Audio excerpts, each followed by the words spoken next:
그러면은 우리 지난주에 이어서 우리 계속해서 말씀 전할 텐데요. 오늘은 피아데스테리아라고 하는 경건의 소원이라고 하는 이 내용을 가지고 지난주에 영적 제사장에 관한 그런 내용들을 우리가 같이 나눴었는데요. 오늘 계속해서 이 말씀 함께 나누기로 하겠습니다. 여기에 경건한 삶의 실천을 강조한 스페너라고 하는 경건주의자라는 경건주의 운동의 리더격 되는 이 사람이 여기 있는데요. 우리가 지난주 거를 잠깐 요약하면 정통주의라고 하는 정통주의 신학, 이거는 뭐냐면은 로마 카톨릭 교회와 신학적으로 계속 대립을 해서 이 하나님 말씀을 수호하고 진리의 말씀이 무엇인지를 지켜왔던 그런 정통주의, 오소독스라고 해야 되나요? 정통신학. 이러한 그 신학을 너무 강조하다 보니까 사람들이 여기 논리적이고 이성적으로 계속 그 학문적으로 계속 이렇게 따지고 이유를 묻고 하는 어떤 이런 식으로 성경을 계속 공부하다 보니까 사람들이 이제는 지쳐버려 가지고 정말로 체험, 성령, 정말 이러한 그 하나님의 은혜, 이런 거에 대한 갈급한 마음이 생겼어요. 그래서 이제 우리가 그렇게 하지 말고 이제 하나님의 은혜와 성령의 역사를 정말 체험해야 된다. 머리로 아무리 알아도 체험하지 않으면 그게 무슨 소용이 있느냐. 그래서 우리가 살아갈 때 경건한 삶을 살아가자 하면서 나온 것이 바로 이 경건주의라고 하는 것이죠. 그래서 우리가 지난주에 했던 피아데스테리아라고 하는 이 경건의 소원이라는 책을 이분이 쓰면서, 이건 원래 이 책이 쓴 게 아니라 어떤 책의 서문이에요. 다른 분이 이거 서문을 좀 써달라고 했는데, 그 책을 위해서 쓴 이 책이 아주 너무나 유명해져가지고 온 그 유럽 사회를 발칵 뒤집어 놓은 그리스도인들을 또 내용이 되어버린 거죠. 그래서 1부, 2부, 3부 이렇게 나뉘었는데, 지난주에 우리가 특별히 3부에서 그럼 교회를 개혁하고, 다시 말하면 살아있는 신앙생활, 살아있는 공동체, 교회가 살아있어야 되는데 지금까지 교회가 너무 다 죽었다. 활동력도 없고 이 죽어있는 교회인데 이 교회를 어떻게 살릴 것인가, 그것은 바로 경건으로 돌아가야 된다라고 하는 것입니다.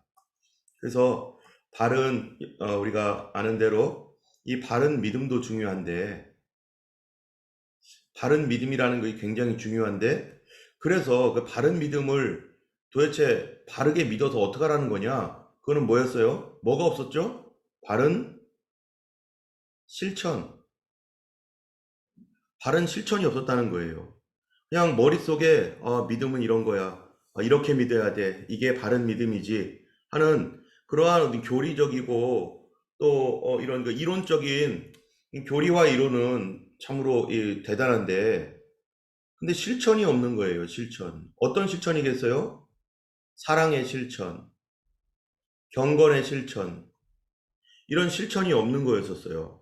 그래서 우리 교회가 이 바른 믿음을 가졌으니 이제 바르게 실천하기 위해서 경건한 삶을 살자. 그래서 그렇다면은 이 교회가 이렇게 변화되고 경건한 교회가 되기 위해서, 그리고 성령의 은혜가 흐르는 교회가 되기 위해서 우리는 무엇을 할 것인가? 그것의 첫 번째가, 그분이 얘기한 것이 이 살아있는 공동체를 위해서 해야 될 것 첫 번째가 성경으로 돌아가서 성경을 자주 읽자. 하나님 말씀을 통해서 우리 마음이 감동을 받고 하나님 말씀 중심으로 우리가 다시 살아가야 된다. 우리가 이 신앙생활 하는 데 있어서 체험이 정말 중요하지만, 그러나 이 체험의 기초는 말씀에 있으니까 말씀으로 돌아가자 라고 해서 첫 번째가, 그래서 렉시오 디비나라고 하는 그러한 그 말이 있어요. 그건 뭐냐면 이 경건서적을 읽기 위해, 경건서적. 그래서 이 사람들이 했던 것이 성경만 읽을 것이 아니라 경건서적이라고 써요. 우리가 알고 있는 이 크리스찬 서적들, 좋은 책들 많잖아요. 그런 그 경건서적을 많이 읽으면서 교회에서 함께 그 성경과 더불어서 이 경건책이라고 하는 이런 책들을 서로 돌려보면서 이 믿음을 서로 나누고, 그래서 이제 이 경건서적을 많이 읽는 그런 운동들이 일어나고, 성경을 읽는 그런 운동들이 이 경건주의에서 다시 일어나게 되었습니다. 두 번째로는 우리가 지난주에 많이 얘기했던 것이 바로 영적 제사장직의 실현이라는 것입니다. 그 영적 제사장직의 실현이라는 것은 지금까지 목회자, 목사 중심으로 되어 있었던 모든 교회의 그러한 그 행정과 모든 그 사역들을 목사가 중심이 되지 않고, 목사는 훈련을 하고, 그 다음에 이런 것을 잘하는지 관리를 하고, 그리고 이 그동안에 중심이 되었던 것들을 다 성도들이 더 잘할 수 있는 성도들도 많다. 목사님보다 훨씬 더 유능하고 어떤 부분에 있어서는 더욱더 하나님께서 주신 은사가 있어서 그런 것들을 잘할 수 있는 성도님들이 있기 때문에 그런 부분들은 성도님들에게 맡기고, 그리고 목사는 계속해서 성도들이 그 일을 감당할 수 있도록 훈련하고 관리하는 일, 이런 일을 하자라고 한 거가 바로 영적 제사장직의 실현입니다. 오늘은 이거에 대해서 조금 더 우리가 보려고 해요. 영적 제사장직의 근본, 성경적 근거를 어디를 대고 있는가. 베드로전서 2장 9절 말씀인데요. 이 말씀을 우리 서지미사님 한번 읽어주시겠어요?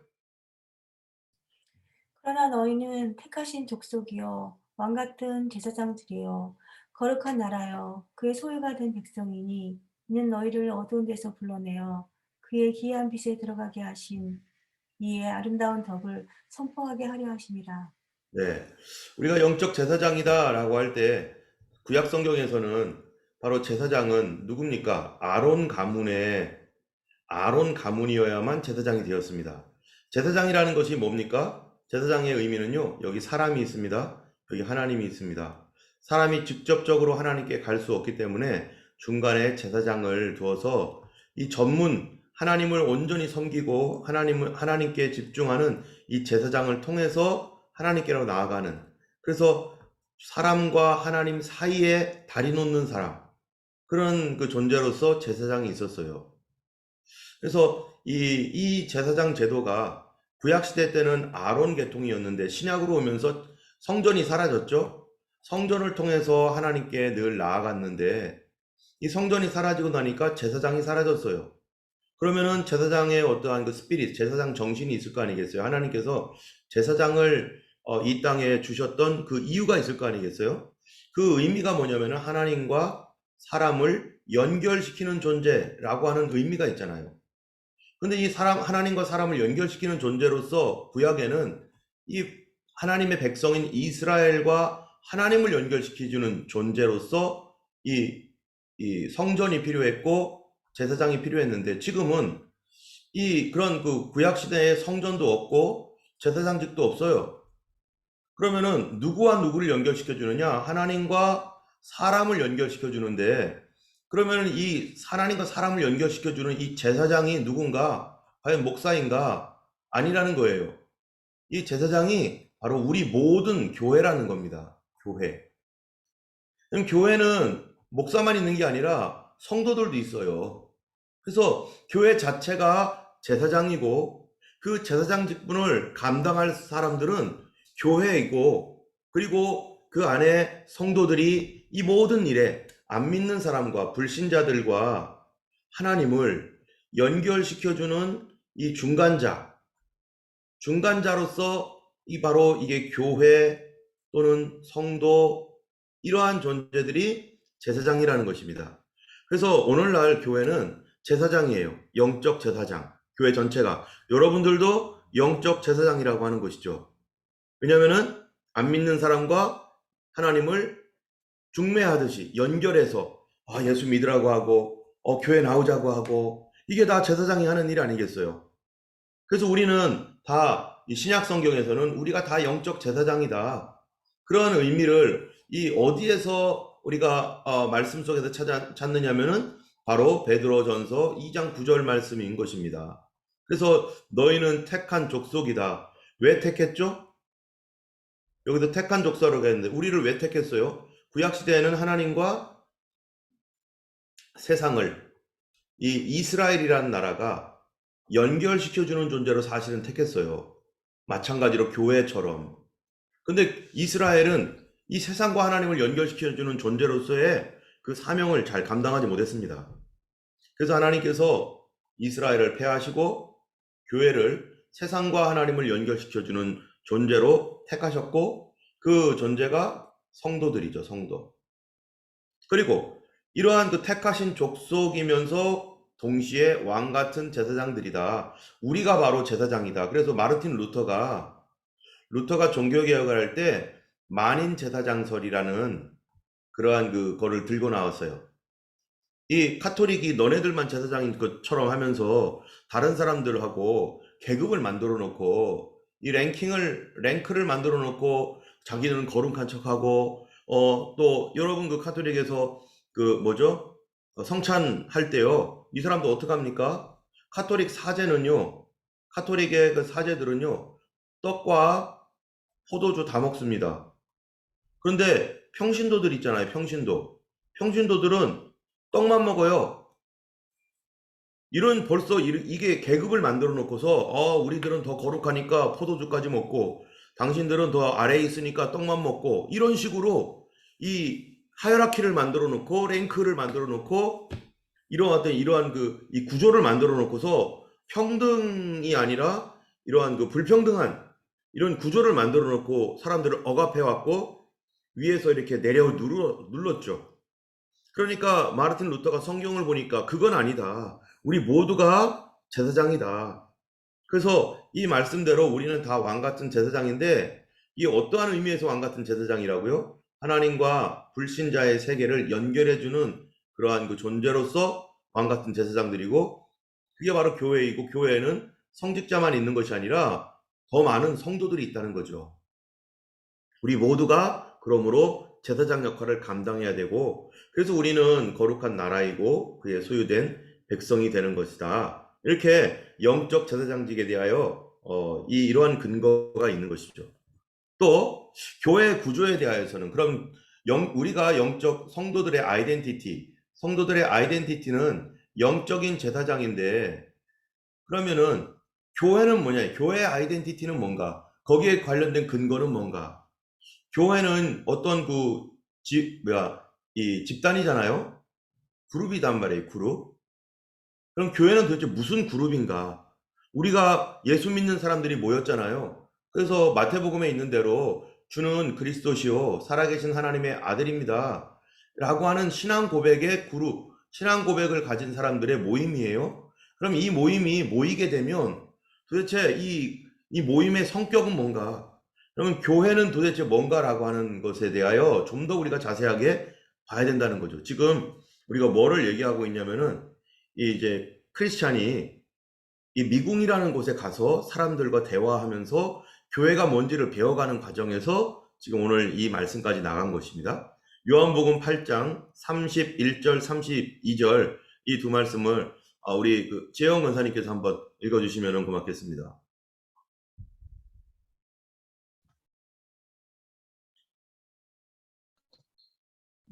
그러므로 예수께서 자기를 믿는 유대인들에게 이르시되 너희가 내 말에 거하면 참으로 내 제자가 되고 진리를 알지니 진리가 너희를 자유롭게 하리라. 네. 여기 보면은 이 교회는 뭐 하는 곳이냐면요. 진리가 있는 곳이라는 것이에요. 그렇다면은 진리가 도대체 어디서부터 나왔는가? 여러분, 이 진리가 철학에서 나왔습니까? 학문에서 나왔습니까? 아닙니다.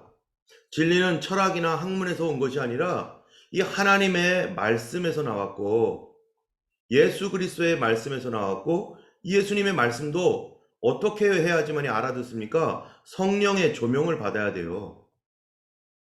우리가 인간적인 거듭나지 않은 상태에서 하나님 말씀을 보면은 어떻습니까?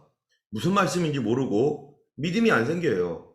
근데 성령을 통해서 말씀을 보니까 거듭난 사람이 말씀을 보면 그게 믿어지고 그게 하나님 말씀인지 알게 되고 그 말씀을 깨닫게 되게 하시는 그분이 바로 성령님이에요.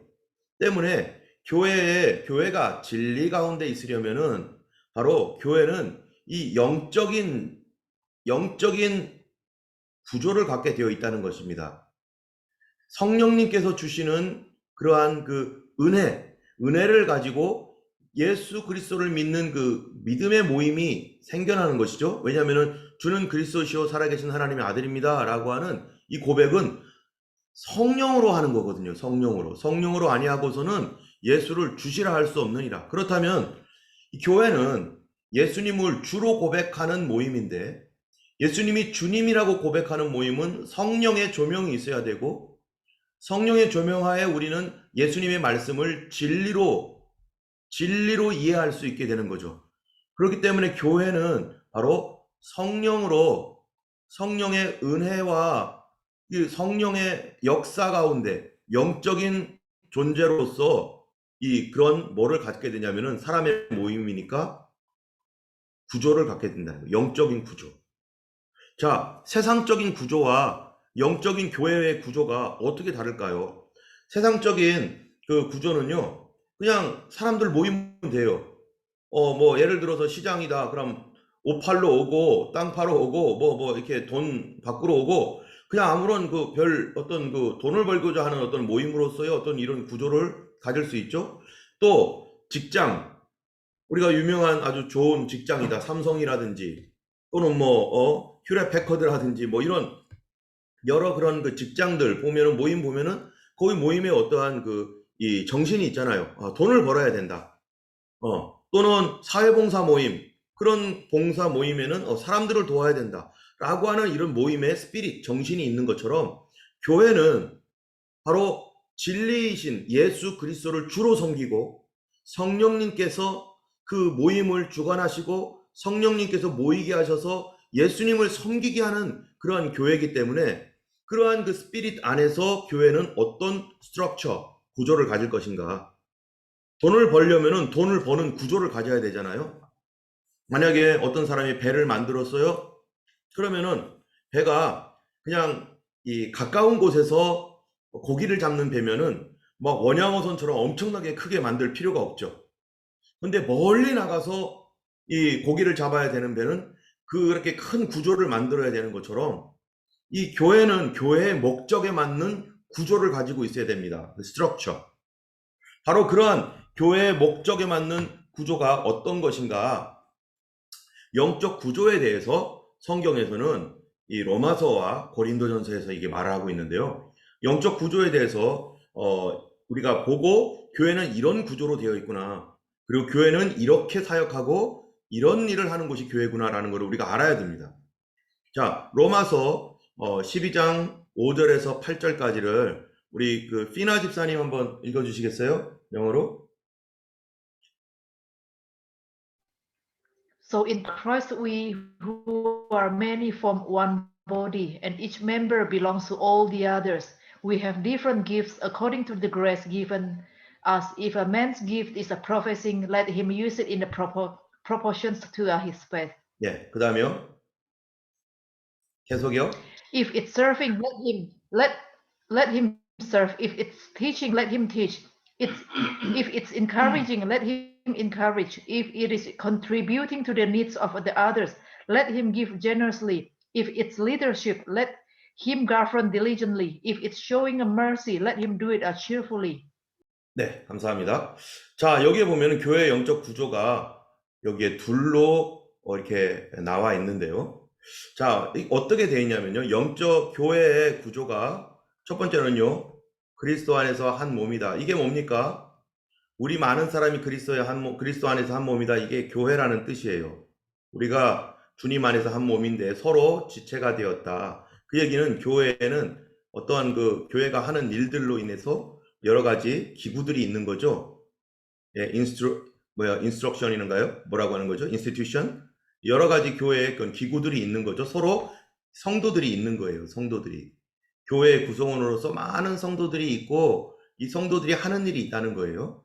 그래서 지체가 되었는데 6절에 보면은 우리에게 주신 뭐대로요? 은사. 이 은사는 은혜대로 받은 은사. 이 은사는 누구의 은사입니까? 이게 성령의 은사입니다. 성령의 은사. 교회는 성령의 구조를 가져야 된다는 거예요. 첫 번째로. 그 구조는 은사적인 구조입니다. 은사. 자, 그 은사가 어떤 거냐면은 이런 거예요. 예언, 그죠? 예언의 은사가 있어요. 또 예언만 있는 게 아니라 섬기는 은사가 있어요. 또 가르치는 은사도 있고요. 위로하는 은사도 있고, 구제하는 은사, 다스리는 은사, 긍휼을 베푸는 은사, 이런 은사들이 교회에 있다는 거예요. 또 그러면은 이 영적인 구조는 은사로서의 어떠한 구조가 있는데, 이 은사가 도대체 뭐냐? 은사는요, 크게 두 가지로 나눕니다. 자, 교회 영적 구조를 조금 더 다시 더 자세하게 보기 위해서 이 말씀을 우리 한번 읽어보겠습니다. 우리 사모님 한번 읽어주세요. 은사는 여러 가지나 성령은 같고 직분은 여러 가지나 주는 같으며 또 사역은 여러 가지나 모든 것을 모든 사람 가운데서 이루시는 하나님은 같으니 각 사람에게 성령을 나타내심은 유익하게 하려 하심이라. 네. 자, 여기 보면은 이 세 가지가 나와요. 첫 번째, 은사가 있다. 근데 이거는 성령님과 관련된 거죠. 은사는 여러 가지나 성령이 같으시니까. 직분이 있다. 이것은 누구와 관련된 거예요? 주님과 관련된 거예요. 그 다음에 사역이 있다. 이것은 하나님과 관련된 거예요. 그림을 보면은 이렇게 돼 있어요. 여기에 이 직분이 있어요. 직분. 교회에는 은사도 있고요. 그죠? 여기 우리가 봤던 것처럼 직분은 여러 가지나 주는 같으며 은사는 여러 가지나 성령은 같고 사역은 여러 가지나 하나님은 같다. 자, 은사는 누가 주시는 거라고요? 성령이 주시는 거예요. 직분은 누가 줍니까? 우리 주님이 주십니다. 주님. 근데 직분과 은사가 있는데 여기에 사역이 또 있어요. 사역은 누가 하게 하시는 거예요? 한번 보세요. 은사는 성령, 직분은 누가 주시는가? 주님. 사역은 하나님. 그죠? 하나님. 은사, 성령, 직분, 주님, 사역은 하나님. 자, 그러면요, 이렇게 되는 거예요. 여기에 직분은 주님이 주셨고, 은사는 성령이 주셨고, 이 모든 직분과 은사는 다 사역이라고 하는 것인데, 이 하나님의 일인 이 사역은 다 누가 주관하시는 거예요? 하나님이 주관하신다는 겁니다. 자, 그러면은 은사에는 어떤 것이 있는가 우리가 한번 보려고 그래요. 먼저 아까 은사에 대해서 첫 번째로 나왔으니까요. 은사는 여러 가지나 성령은 같다. 근데 은사는 반드시 성령님이 주시는 거죠. 자, 우리 은사를 한번 보겠습니다. 이 은사에 대해서 우리 이주은 집사님 한번 8절 9절 한번 읽어주시겠어요? 어떤 사람에게는 성령으로 말미암아 지혜의 말씀을, 어떤 사람에게는 같은 성령을 따라 지식의 말씀을, 다른 사람에게는 같은 성령으로 믿음을, 어떤 사람에게는 한 성령으로 병 고치는 은사를. 네, 일단 여기까지 보면요, 성령님이 하시는 거예요. 교회에 하나님께서 사람들에게 사역을 하도록 성령님께서 기프트, 은사를 주시는데, 그 은사가 지혜의 말씀. 여러분, 지혜의 말씀이 뭡니까? 지혜로운 말씀. 이 지혜의 말씀이라는 거는요, 하나님의 말씀을 잘 이해하고 그 말씀을 우리 삶에 잘 적용할 수 있는, 그것이 바로 지혜의 말씀이에요. 그러니까 하나님 말씀을 잘 이해할 수 있도록 지혜를 주셔요. 성령님께서 말씀을 깨닫는 지혜. 또 그 다음에 어떤 사람에게는 지식의 말씀. 여러분, 지식의 말씀은 뭡니까? 지혜는 뭐고 지식은 뭡니까? 이 지혜는요, 여기 보니까 wisdom이고 지식은 knowledge예요. 여러분, 어떤 사람이요, 지식은 있는데 지혜가 없는 사람이 있어요. 뭔가 아는 것이 지혜죠. 아는 거. 지혜는요, 그거를 적용하는 거잖아요. 하나님 말씀도 이 말씀을 잘 적용하는 사람이 있는데, 성령으로 말미암아 지식의 말씀이라고 할 때 이 지식이라고 하는 거는 뭔가를 아는 거예요. 근데 아는데 이 은사로서 알게 되는 거예요. 이 사람이 그냥 통찰력으로 그냥 알고 이런 게 아니라 성령의 은사로서 아는 거예요. 그러면 성령의 은사로서 아는 것은 우리에게 어떤 것들을 말하냐면요, 이 성경 말씀에 대한 지식뿐만 아니라 이 아는 것에 우리가 소위 뭐라고 해요? 어떤 사람이 이렇게 그 기도하다 보면은 그냥 아는 게 있어요. 이 사람이 슬프구나. 이 사람에게 아주 심각한 어려운 문제가 있구나. 성령의 은사로서 아는 거예요. 이 사람은 이런 심각한 병이 있구나. 말을 안 해줘도. 예전에 제가 아는 어떤 우리 예전에 전도사님이 있었는데, 이 전사님이 아시는 대로 얘기를 들어봤겠지만 깡패였었어요. 깡패. 엄청난 깡패였다가 이 벌교, 이 전남 고흥인가요? 그쪽에서 하여튼간 벌교 쪽에서 아주 대장이었었어요. 그런데 이 깡패 짓을 하다가 이 사람이 예수를 믿고 완전히 변화됐거든요. 변화됐는데 어느 날 이분이 어디를 갔냐면은 기도원을 가고 싶어가지고 내가 이렇게 살면 안 되겠다. 기도원에 가가지고 하나님 앞에 기도해야겠다. 내가 더 변화되길 원한다 해서 갔는데 그 기도원이 어떤 기도원인지 모르는데 그 기도원의 원장님이 이분을 딱 보더니 하나님께서 당신이 올 거를 미리 얘기해 줬다는 거예요. 이거 누가 알아요, 그거를. 근데 당신이 올 거를 당신과 같은 사람을 이미 보여줬다는 거예요. 여러분, 그러한 예가 성경에 어디 있습니까? 바로 사무엘이 있죠. 사무엘이라고 하는 이 선지자가 있는데 하나님께 기도를 하는데 사무엘 선지자에게 하나님께서 어느 날 뭐라고 해요? 사울이라고 하는 청년이 올 거다. 그 염소를 잃어버려서 지금 찾아다니다가 내일 이맘때쯤에 사울이라는 청년이 올 거니까 그가 바로 이스라엘의 왕이 될 거다. 이 얘기해 주잖아요. 이게 바로 뭐냐면은 지식의 말씀이에요. 성령의 은사로서 지식의 말씀은 어떤 비밀들을 아는 거예요. 내 마음속에 숨겨져 있는 거. 그러나 그런 것들이 지혜로서 잘 적용할 수 있도록 돕지 않으면 지식의 말씀 같은 경우는 이게 잘못하면 뭐가 돼요? 무당이 되는 거죠. 그래서 이거 하나님 말씀으로 이 지혜와 지식이 함께 있어서 어떻게 하면 하나님의 말씀대로 가르칠까? 예를 들어서 지식의 말씀을 받은 사람이 기도하는데 어떤 사람의 죄와 허물들이 막 보여요. 뭐 그럴 리는 별로 없겠지만 예를 들어서 여러분 그러면은 이 지식의 말씀이 있는데 이 사람이 죄를 진 게 막 보여요. 이런 죄가 있구나. 그러면은 이 사람은 이거 어떻게 해야 됩니까? 다른 사람의 죄를 알게 됐어요. 내가. 그러면은 이 다른 사람의 죄를 알았으니까 그 사람에게 가서 당신 이런 죄 졌지? 이렇게 말해야 됩니까? 아니면 거기 사람들이 많은데 기도하는데 옛날에 기도원에 그런 적이 있었어요.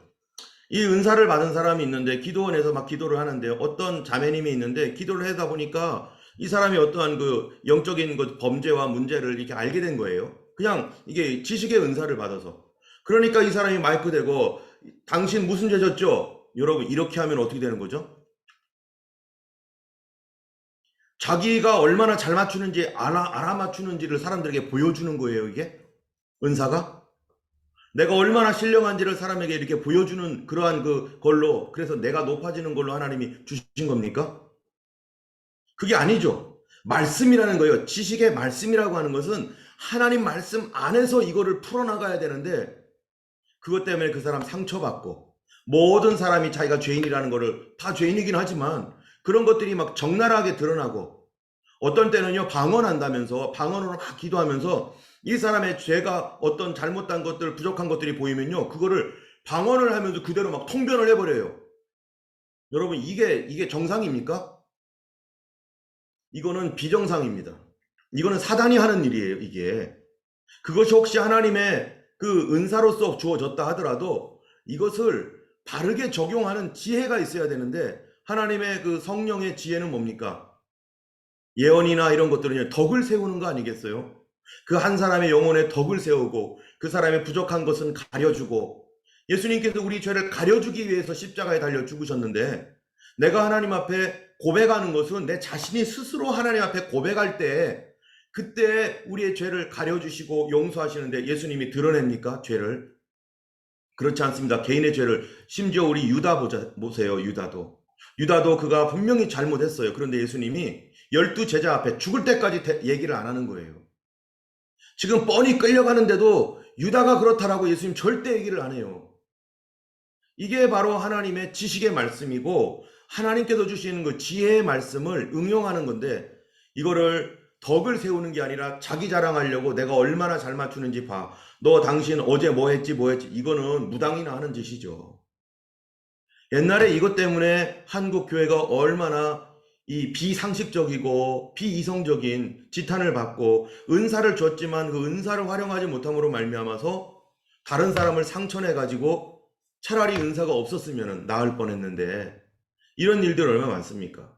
그런데 하나님은 이것을 주신 것이 다 뭐 때문이라고요? 덕을 세우라고, 교회에 귀한 덕을 세워서 하나님의 교회를 세우고 성도를 세우고. 여러분, 방언은 왜 하나님이 방언 주시죠? 방언의 은사는 왜 주십니까? 개인의 덕을 세우라고. 나 개인의 덕이 세워지지 않는 방언이라면은 그건 방언이 아니에요. 그럼 은사 그만둬야 됩니다. 나 개인의 덕을 세우기 위하여 방언을 하는 거예요.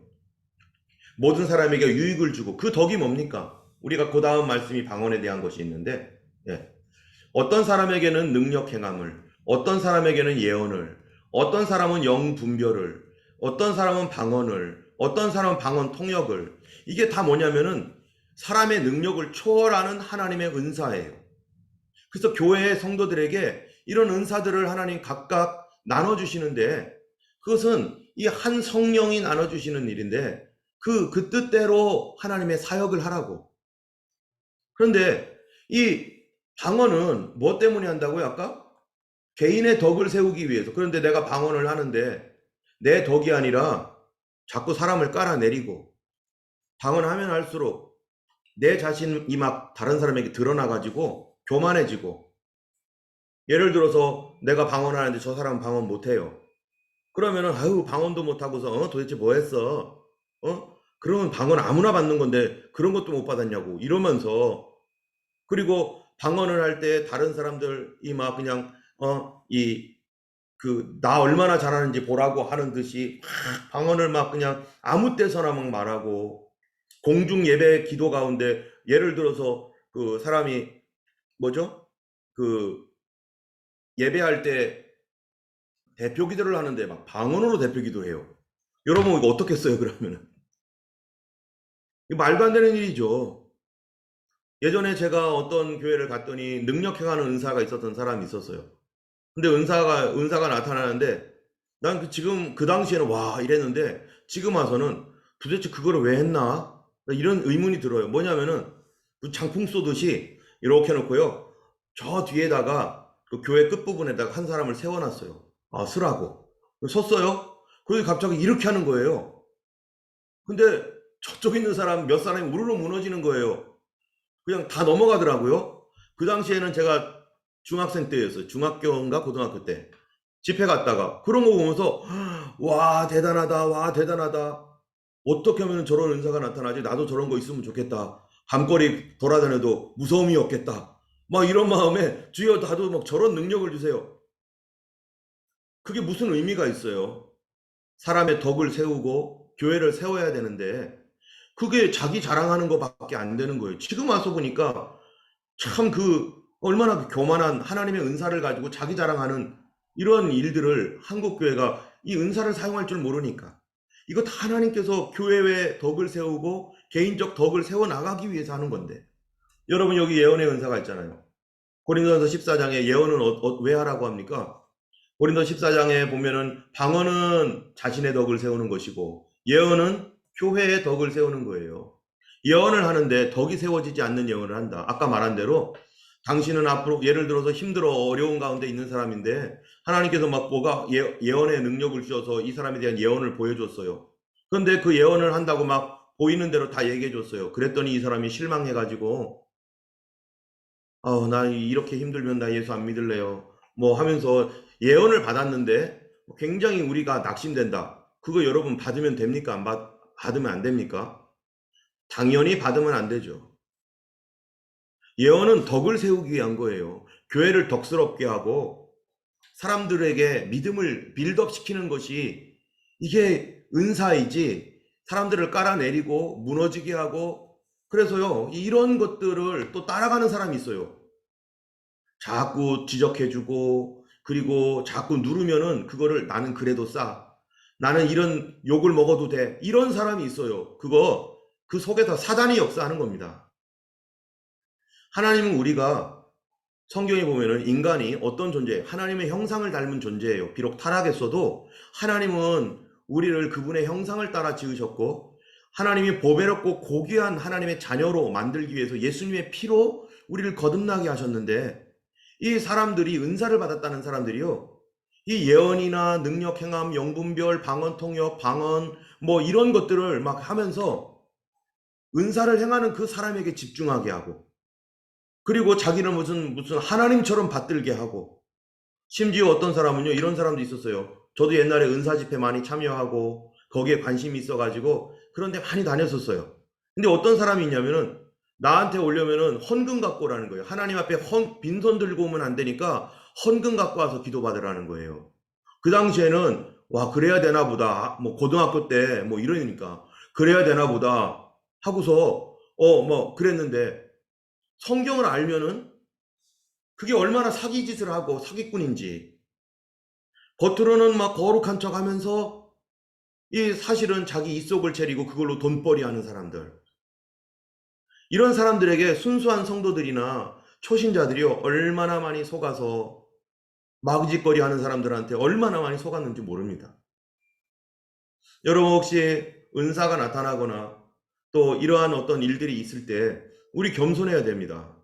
이거 함부로 보여주거나 함부로 막 자랑하거나 이런 거 절대로 하시면 안 됩니다.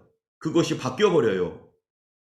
그것이 내 영혼을 오히려 죽여버리고 우리가 항상 뭔가를 알아도 이게 저 사람에게 덕이 될까? 내가 어떤 비밀이 저 사람에 대한 어떤 귀한 비밀을 심각한 비밀을 내가 알게 됐어요. 기도하다가 하나님이 가르쳐준 것 같아요. 그런데 그것이 맞는지 틀리는지는 몰라도 그거를 다른 사람에게 발설하거나 얘기하는 거는요. 그거는 하나님의 뜻을 모르는 겁니다.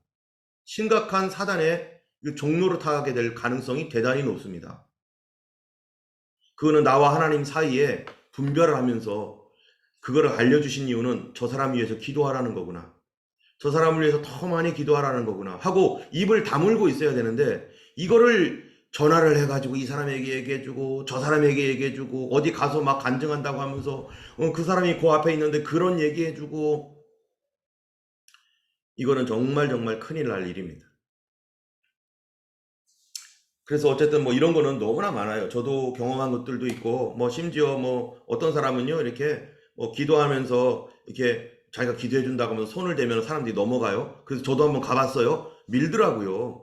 근데 분위기 자체가 안 넘어가면은 좀 뭐 무한한 분위기예요. 그래서 넘어가 주더라고. 저도 넘어가 줬어요. 난 하나도 그게 감동도 없는데 저 옛날에 그거 얼마나 다녔는지 몰라요. 중고등학교 때. 예. 그러니까 웬만한 데는 다 가봤어요.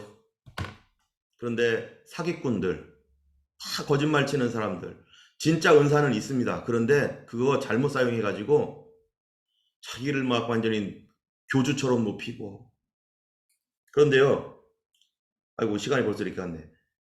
이 성경에서는 철저하게 우리가 하나님의 교회의 덕을 세우고 개인이 용기를 얻고 기뻐지고 감사하고 다시 죄와 싸울 수 있도록 하기 위해서 하나님이 덕을 세우기 위해서 은사를 줍니다. 근데 이 은사가 교회에서 잘 풀어져야 돼요. 그래서 교회의 구조, 교회의 영적 구조 중에 하나가 은사를 통해서 사람들에게 이런 은혜가 흘러갈 수 있도록 여기에 병 고치는 은사 얼마나 귀합니까? 병 고치는 은사. 믿음의 은사. 여러분 믿음이 그냥 믿음이 아니라 은사로서 믿음이에요. 은사로서 믿음은 내 믿음대로 되라 하신 말씀과 같이 은사로서 믿음은요 기적을 일으키는 믿음이에요. 그냥 우리가 가지고 있는 이 구원받은 믿음이 아니라 이런 병 고치는 은사, 믿음의 은사 이런 은사들은 철저하게 바로 이 성경대로 해야 되고 덕 세우는 일에 철저해야 됩니다. 혹시 우리 안에서라도 나를 자꾸 깔아내리고 뭉개뜨리는 그런 말들을 계속 듣는다. 하나님이 하시는 말씀 절대 아닙니다.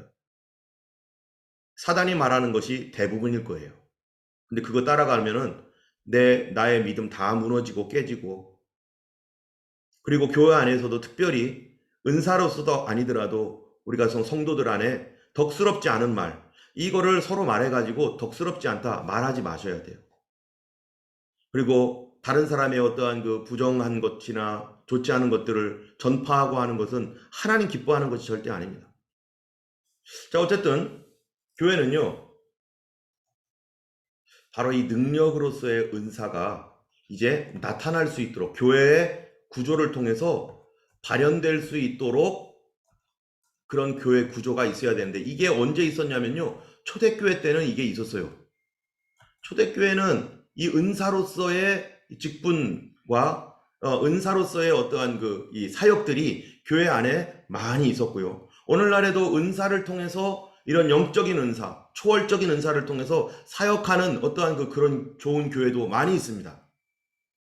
우리 성도들 안에 이런 은사가 있는 사람들은 이런 은사를 잘 활용할 수 있는 어떤 그 길들이 잘 열릴 수 있는 그런 교회의 은사적 그 공동체로서 또 하나님의 그 사역을 위해서 이게 잘 구성이 되어 있어야 돼요. 자, 오늘은 이거 중간에 여기서까지밖에 못해요. 능력의 은사까지만 했습니다. 다음에는 다른 은사를 얘기하겠습니다. 이 시간에 우리